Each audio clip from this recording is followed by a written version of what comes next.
Hello friends, welcome to our channel ఆద్విజిఎస్ vlogs. ఈరోజు మనం చెప్పుకోబోయే కథ తెలివిగల చేప.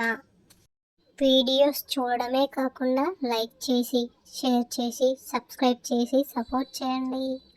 అడవిలో ఒక పెద్ద చెరువు ఉంది.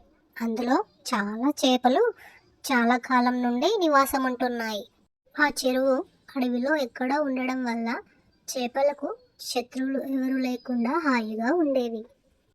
ఒకరోజు అడవి మీదుగా వెళ్తున్న ఒక కొంగకు ఆ చెరువు కనిపించింది.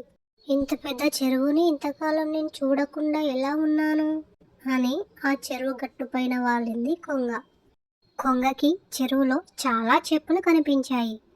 ఇక తన ఆహారానికి ఎలాంటి ఇబ్బంది లేదనుకొని ఆనందంగా అక్కడే కొంత దూరంలో నివాసం ఉండసాగింది. ప్రతిరోజు 3 పూటల చేపలను తింటూ కాలం గడపసాగింది కొంగ. ఈలోగా చేపలకు కంగారు మొదలయ్యింది. ప్రతిరోజు తమలో కొంతమంది కొంగకు బలైపోతున్నారని తెలిసి చేపలకు భయమేసింది. ఇది ఇలాగే కొనసాగితే కొన్ని రోజులకి తమలో ఎవ్వరు మిగలమని తెలుసుకొని ఒకరోజు రాత్రి చేపలన్నీ కొంగ బారి నుండి ఎలా తప్పించుకోవాలా అని ఆలోచించసాగాయి. ఇంతలో ఒక చేప పిల్ల ఇలా అన్నది, నాకు ఒక ఉపాయం తట్టింది, కానీ దానికి మీ అందరి సహకారం కావాలి అని చెప్పింది. ఉపాయం ఏంటో చెప్పమని అడిగాయి మిగతా చేపలు. చేప పిల్ల తన ఉపాయాన్ని మిగతా చేపలకు చెప్పింది. మరుసటి రోజు ఉదయాన్నే కొంగ చేపల్ని తినటానికి చెరువు దగ్గరకు వచ్చింది. కానీ చెరువులో చేపలన్నీ తేలుతూ ఉండడం చూసి కొంగ ఆశ్చర్యపోయింది. చూస్తుంటే ఈ చేపలన్నీ చచ్చిపోయినట్టున్నాయి, ఏమై ఉంటుందబ్బా అని ఆలోచించసాగింది కొంగ. ఇంతలో ఒక చిన్ని చేప పడుతూ లేస్తూ కనిపించింది. కొంగ ఆనందంగా ఆ చేపను పట్టుకోవడానికి ముందుకు వచ్చింది.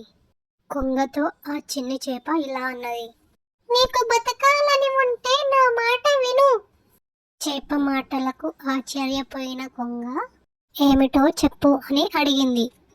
నిన్న రాత్రి ఒక నాగుపాము చెరువు దగ్గరకు వచ్చి నీళ్లు తాగబోయింది.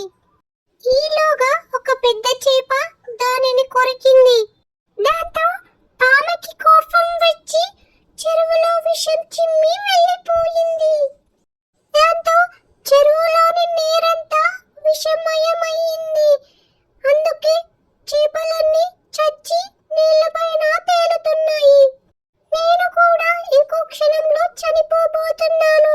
నన్ను తింటే నువ్వు కూడా చనిపోతావు అని చెప్పింది చేప పిల్ల. భయపడ్డ కొంగ ఇక తనకు ఆ చెరువులో ఆహారం దొరకదని తెలుసుకొని వేరే చెరువులో ఆహారం కోసం వెతుక్కుంటూ వెళ్ళిపోయింది.